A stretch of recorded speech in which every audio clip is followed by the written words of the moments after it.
And now North Korea has once again repeated its pledge to launch a full-scale war with nuclear weapons against the United States if Washington's threatening policies are not stopped.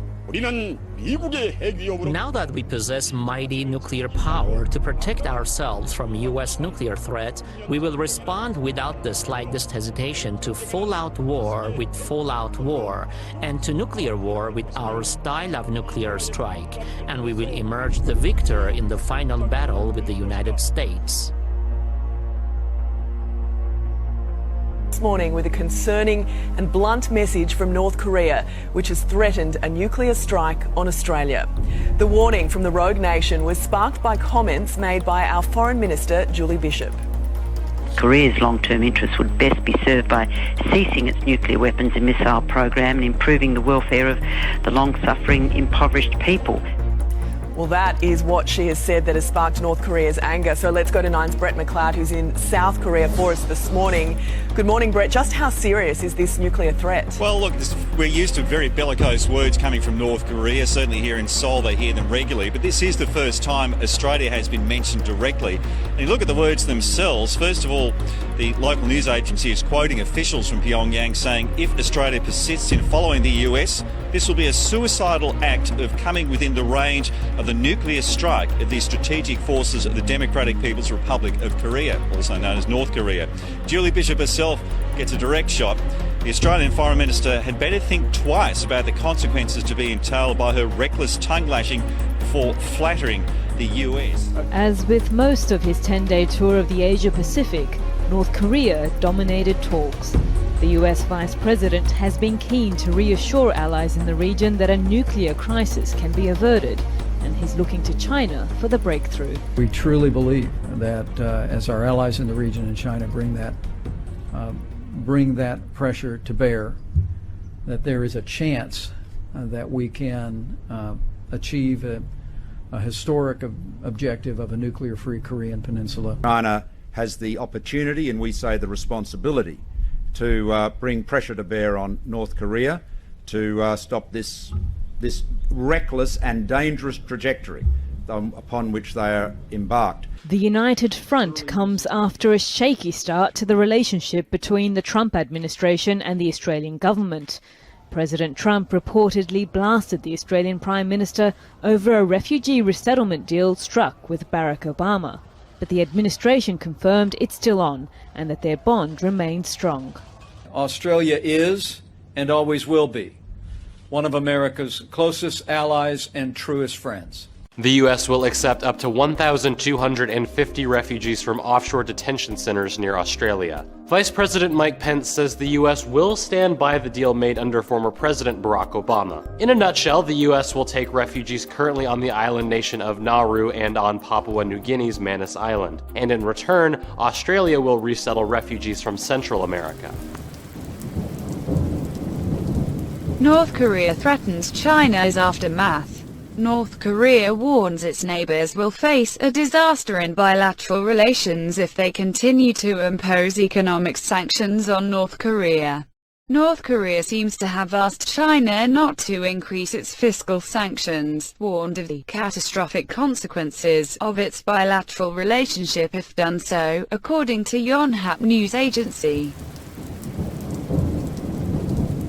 President Xi Jinping has inspected the Southern Theater Command of the People's Liberation Army, stressing the need to build a strong army. Xi Jinping is also the General Secretary of the CPC Central Committee and Chairman of the Central Military Commission. Noting this year's importance for the party and the country, Xi Jinping urged the PLA to build on their ideals, implement reforms and be combat ready. The Chinese president said he wanted to see a swifter development of the country's Theatre Joint Combat Command system, a modern fighting force, as well as parallel improvements in national defense and economic development. He asked for stronger management within the military to ensure its stability.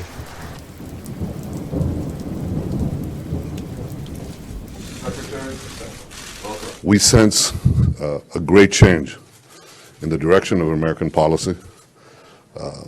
We noted the very clear and forthright words, Mr. Secretary, that you had to say about Iran. This follows very strong and forthright words on the part of President Trump, and very forthright deeds against the use of chemical weapons by Iran's proxy, Syria.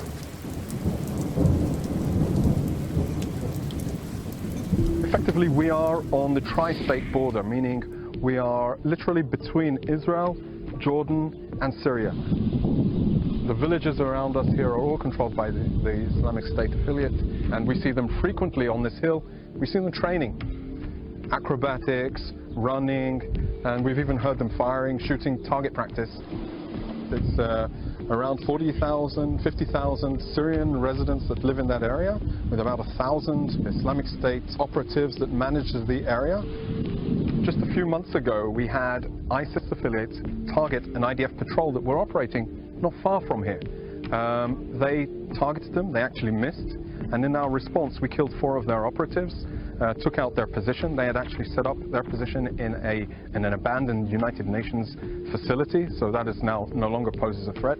And we sent a clear message: if you mess with us, you're going to pay dearly. And this is just one parcel, the Islamic State, which is one problem. Going further north, you have other forces linked to Al-Qaeda. And going further north, even to where the Hermon is, we have Hezbollah. So everywhere we look east from the border between Israel and Syria, we see negativity on the other side. When you look at the borders, at different points, we are literally a mile or 2 away from where some of your enemies are. Do you think most people understand the security concerns here? Probably not, because it's hard to imagine. You just have to compress the United States to, as you said, the size of New Jersey, and then put in a lot of militant Islamists with short-range, middle-range, long-range weapons, suicide bombers trying to cross into your territory, terror tunnels being dug into you. So obviously Israel has security challenges unlike any other country. But Israel is unlike any other country because it's New Jersey, but it's New Jersey with F-15s and F-16s. And bigger. Well, courtesy of American help, by the way, which we appreciate. F-35s, and a very robust army, a citizen army that is willing and able to defend ourselves by ourselves. And this is the secret of our success. We've been able to, throw away all these attackers, repel all these dangers by the will of our people to defend ourselves. But in so doing, we've found partners in the region because they're being attacked by the same militant Islamists. And they realize that Israel is not their enemy, but their crucial ally in warding off the same threats. So yes, Israel is small, but Israel is powerful. Israel is attacked, but Israel is able to defend and occasionally attack our offenders. Israeli warplanes have once again targeted Syria's Golan Heights, causing material damage. According to the Syrian army, the Israeli jets fired 2 rockets towards an army position. The Israeli military claims 2 mortar shells were fired from inside Syria. A Syrian president says that Western countries led by the U.S. interfere in favor of terrorists whenever the Syrian army makes significant advances. Bashar al-Assad is referring to U.S. missile strikes on the Shayrat air base back on April 7th. He noted that the attack came after terrorist defeat in Hama province and advances in the north and east of the country. The Syrian president said the U.S. and its allies use all their tools in the war against Damascus, including Wahhabi terrorism. He stressed war on terrorism will not stop as long as terrorists remain in Syria. Assad said the government will also continue its participation in peace talks in Astana and Geneva to stop the bloodshed. Now, Russian Foreign Minister Sergei Lavrov says Washington has agreed to look into the possibility of a new probe in the April 4th chemical attack in Syria after a phone call with U.S. Secretary of State Rex Tillerson. Lavrov has complained that Washington opposed to Moscow's plan to investigate the attack and said he regretted for that. The U.S. accuses the Syrian army of carrying out the attack and responded with an airstrike on a Syria airbase. But President Bashar al-Assad said reports of the attack have been fabricated, claiming Syria is not in possession of chemical weapons. Sweden's defence minister has issued a stark warning, saying that Stockholm is determined to defend its territory. The message was meant for Russia, among others. We have seen a deterioration in the security situation over time. We send a signal to other countries and a signal to our partners that we are ready to take on this responsibility. There will be no security policy vacuum in the Baltic region. Of course, it is also a signal to Russia. Security fears have led Sweden to re-establish a military presence on Gotland Island in the Baltic Sea, which has been billed as a potential gateway for Russian aggression. On Wednesday, the country's prime minister and defense minister visited the island to inspect the troops deployed there since last September. The military presence was boosted by 150 soldiers and tanks, then reportedly over a Russian threat. To move overseas right now, conflicting reports today out of Moscow about whether or not it's building up defenses near the border with North Korea. That, as Fox News is learning for the fourth night in a row, Russian bombers or spy planes buzz by Alaskan airspace. Let's start on the North Korean matter now. This video of heavy Russian weaponry has been making the rounds on social media throughout the week. You'll see in a moment here. There have also been reports that Russia is sending troops to bolster the border with North Korea. But the AP cites a Russian defense official who says the movement was all pre-planned. There's also a Russian news agency quoting a military spokesman for the area that the military hardware was on its way back from drills in other places. Still, a spokesman for the Kremlin reportedly did not deny the troop movement to North Korea when this was said. The issue of deployment and redeployment of troops inside the country does not fall into the category of public affairs. Any country in the process of building its own security reacts to change in the international situation. In other words, none of your business. Keep in mind this all comes after we learned the Syrian government moved nearly all of its operational aircraft to a Russian airbase. Officials say it's for protection in case of new U.S. missile strikes there. Wow. Russia's National Anti-Terror Committee says security forces have killed 2 armed militants in southern Russia who were trained by Islamic State. It says the 2 were planning a series of terrorist crimes. One of the gunmen has been identified as the leader of the terrorist group and the other as an active member. Russia has been on heightened alert after a suicide bomber killed 16 people at the St. Petersburg metro earlier this month. And on Friday, Russia's Federal Security Service said a gunman burst into one of its regional offices in the far east of the country. He opened fire, killing one of its employees and a visitor. A man has been arrested at Gare du Nord train station in Paris after threatening police with a knife. A railway spokesman said the man had approached the police officer patrolling the train station. He was told to lie down and follow the orders before he was arrested. Trains were stopped for 10 minutes mid-track. A passenger said an announcement told them that a suspicious package was found at the station.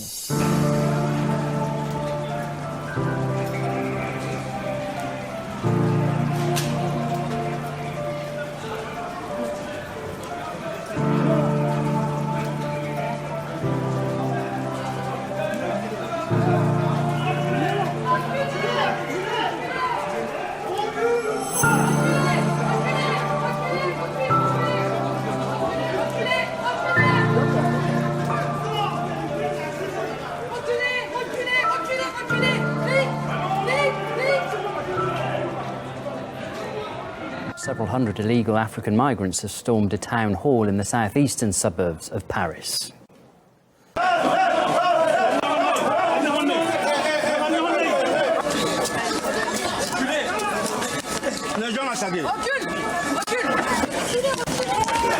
They are demanding the government relax the country's criteria for obtaining residency papers. One group of immigrants blocked the entrance to the building, with police there responding with tear gas.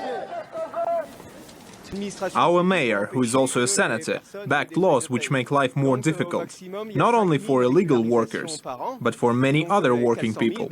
He voted for the so-called Macron law, which was a disaster in terms of workers' rights and for illegal workers obtaining documents. They have to treat us as human beings. They shouldn't use us like animals. If they just give us papers, we wouldn't have to go through all this. Now to the German city of Cologne, where clashes have broken out as members of the far-right AfD party gather for a congress. Scuffles with police began after leftist demonstrators attempted to block party members from entering the meeting venue. Thousands more are expected to attend rallies on Saturday against the AfD's anti-immigration policies. It started with chants that they wanted fascism and the AfD out of their town. But things quickly flared up. Protesters tried to stop the party members from entering the hotel where the conference was taking place. 4,000 police officers arrived to manage the crowd.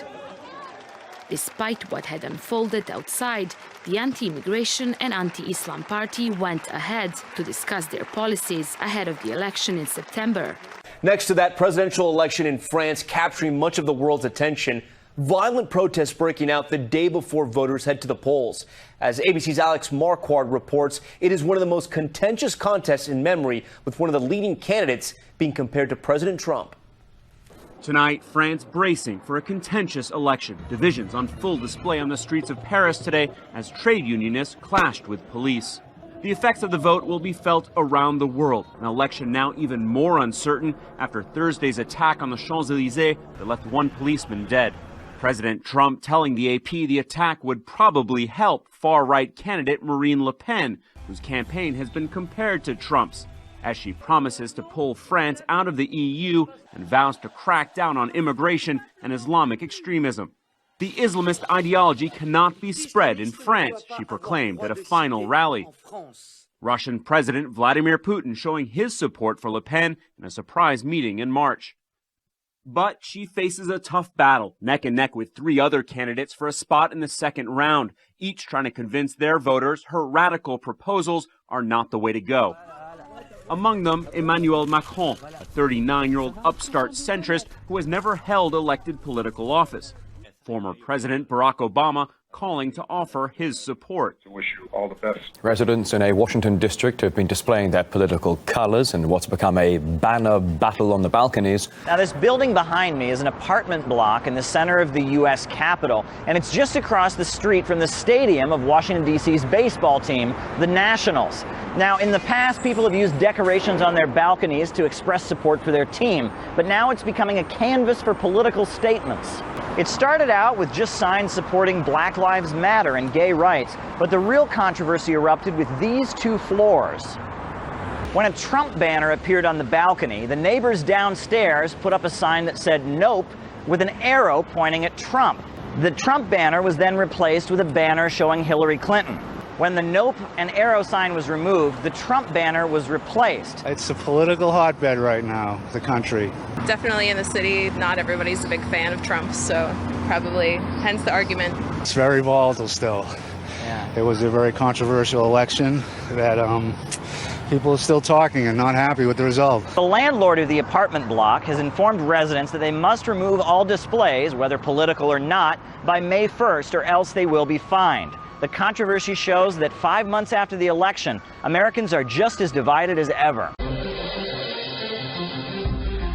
Welcome back. Well, which organization is more dangerous to Americans, ISIS or the NRA? Well, that was the question posed by one professor emeritus at the University of Missouri. George Kennedy's comments sparking some outrage from Second Amendment advocates, as you might suspect, and gun owners.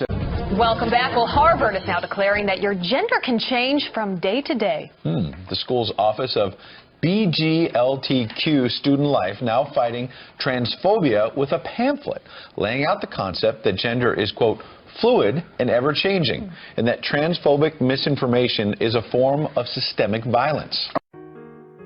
MasterCard has created a credit card that uses fingerprint sensor technology to add an additional layer of security to making in-store purchases. Rather than requiring you to enter your PIN number to make a payment, these cards are fitted with small finger-sized sensors that you simply place your fingerprint on once you've put the card into a standard chip and PIN machine.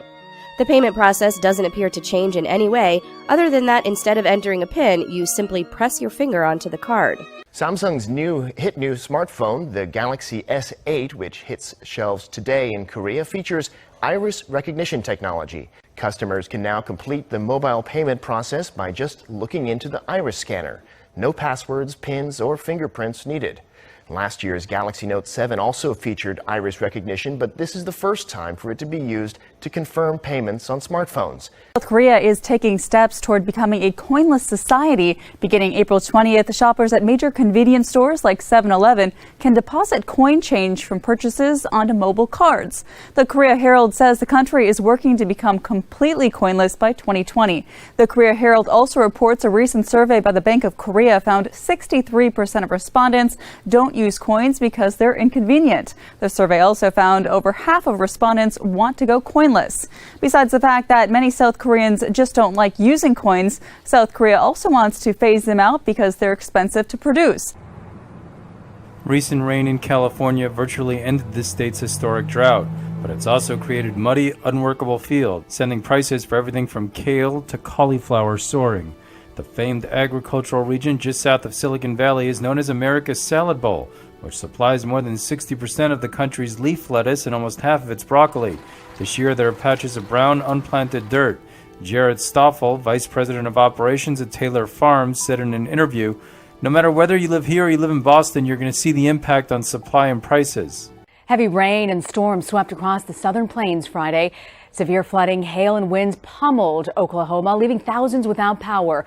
The storms also made their way to Arkansas, knocking down trees and power lines. In Maryland, storms caused accidents, traffic delays, and more structural damage.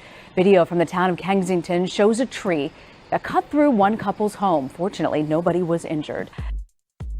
It is not too early to begin preparing for the Great American Solar Eclipse of August 21st, 2017. And the sun's position on the days leading up to it will offer a perfect dress rehearsal for that historic event. When preparing for the eclipse, an important aspect to consider is the sun's location in the sky for your location. Across the western third of the United States, the eclipse will reach its peak during the late morning hours. Over the nation's midsection, the maximum eclipse will come at midday. And for the eastern third of the country, the time of greatest coverage of the sun by the moon will happen in early to mid-afternoon. Finally tonight, 3 kids who clearly know right from wrong, turning down a bribe from a suspected criminal in order to help the police, and they even got a bigger reward in the end. Here's ABC's Ron Claiborne. Fort Worth police were searching this neighborhood for a serial burglar. This actor had been breaking into people's homes and stealing property. As Officer J.R. Cox cruised down the street, 3 boys flagged him down. They start waving their arms, and I'm like, whoa, okay. So I stop, and before I can even get out of the car, they surrounded my patrol car, and they start telling me everything. As soon as we seen the cop, we just ran to it. They told Officer Cox a suspicious man had just come up to them as they were walking to school and offered them money to help him hide. He said he'll give us $20 each if we hide him. Then we was like, nah. I knew it was bad to take it. The boys, Kenyon, David, and Travante, pointed to where they saw the suspect headed. Police found Ricardo Rojas in a closet in an empty house and arrested him. For their crime-fighting efforts, these 3 young heroes were honored at their school. Thank you, guys. Recognized with special certificates from the city of Fort Worth. And a big surprise. A new bicycle for each of them. If it wasn't for these kids, there was no way we would have found them that day. For these boys, it was a lesson they didn't have to learn. They already knew it. Always do the right thing, even if it's like an offer, a big offer, just still do the right thing because you don't know what happens next.